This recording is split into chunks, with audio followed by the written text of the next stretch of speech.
I'm Shivani from 4th year BSc Agriculture studying in College of Agriculture, Raichur. So now we are undergoing experiential learning program in commercial sericulture under the guidance of Assistant Professor of Entomology and Technical Officer Dr. D.K. Hadimani Singh. So today I would like to explain about the diseases of mulberry silkworm. So basically there are four types of diseases. One is viral disease, bacterial disease, fungal disease and protozoan disease. Generally, viral disease is caused by Grassery virus, that is was Bombyx mori nucleopolyhedrosis virus. The bacterial disease is caused by Flacari, and fungal disease is caused by Muscardine, and protozoan disease is caused by Peptide disease. So firstly, I would like to explain about the viral disease.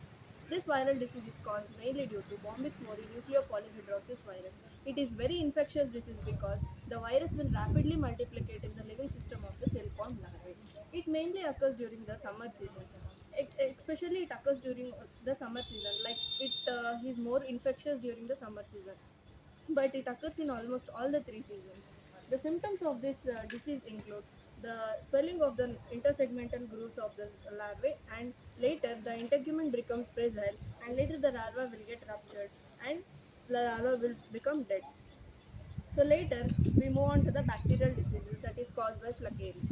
So it is mainly caused by Bombyx mori infectious Flacari virus, and also Bombyx mori densopolionucleosis virus, and also through the inclusion of bacterial species. Or it may also occur through the bacteria, only through the bacterial species, that is Staphylococci, Streptococci, Bacillus or Serratia species. The main symptoms of this Flacari disease includes the cephalothoracic regions becomes translucent, and the entire body of the silkworm larva will become black in color, and the rectal protrusion is observed in the anal position, and the stools will become loose, and they will form chain-like segments of loose stools while they omit the juice. And the so at later stage the larva becomes too delicate, and later it ruptures, and then the larva becomes dead. So this bacterial disease is it occurs in almost all the seasons. There is no particular more highly infectious stage of this bacterial disease.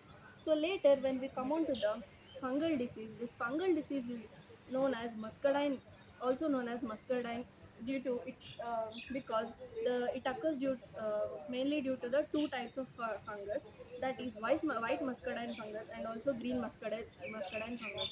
This white muscardine fungus is caused by Bavaria bassiana, and green muscardine fungus is caused by Metarhizium anisophilae. So the main symptoms of this muscardine disease includes the initially the larva becomes swollen and fragile. Then later, due to the insertion of fungal pores into the system of the silkworm larva, into their metabolic activities, so there will be error in the metabolic activities, and later the slowly the silkworm will become fragile, and later it completely stops its metabolic activities, and at the later stage the entire body of the silkworm larva become mummified, and it becomes rigid. So hence the larva will die. It mainly occurs during the summers. It mainly occurs during the winter season, that is low temperature and high relative humidity hours. So later, when we come to the protozoan disease that is caused by febrile, this protozoan disease is also known as corpuscular disease because there will be appearance of black pepper color spots during the larval stage of this silkworm. So mainly this febrile disease is a trans-ovarian disease. It is not a season-bound disease. It is a trans-ovarian disease, like, or it can also known as a trans-ovum disease, and it can also spread through the infectious silkworm larva. So why? Because the disease will spread from mother to offspring. So hence it is a deadly disease. Once the disease has occurred, we cannot stop it. In all the four stages also, when the disease occurs, we cannot eradicate it, or we cannot completely destroy the disease. But before the occurrence of diseases of this silkworm itself, we should take some precautionary measures. So coming to the protozoan disease, that is febrile disease, where the main symptoms of this disease include where the eggs will not, during the egg stage do not attach to the egg card, and at a later stage when the larva become developed, the black pepper color spots appear on the larva body.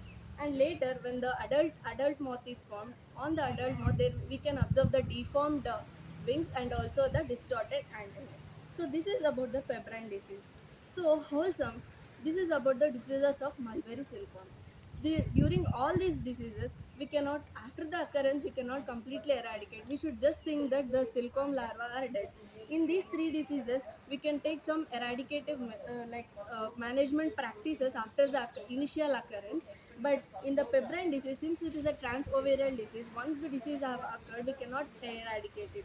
So this is about the diseases of mulberry silkworm. When we come to the pesticides toxicity to mulberry silkworm larvae, the so even though if we maintain 500 meters to 600 meters of isolation distance, or if we be farther away to the other commercial crops away from the silkworm rearing unit, the pesticides toxicity will be seen in silkworm also. So hence, when we construct the silkworm rearing house, we should be in such a condition that in and around the silkworm rearing house, there should not be any of the uh, pesticide spray to the commercial crops, or any uh, minute residual toxicity of the minute residual toxicity to the crops itself.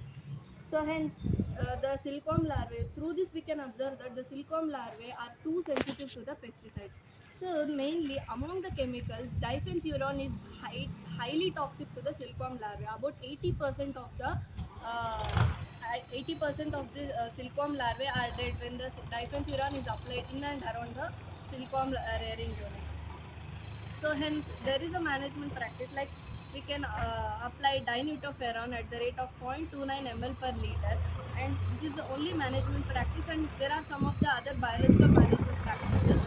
But when the symptoms, if we see, the larva will vomit the juices, and there will be severe diarrhea, and also the rate of metabolic activities will completely decrease, and the larva becomes very fragile, and later it ruptures.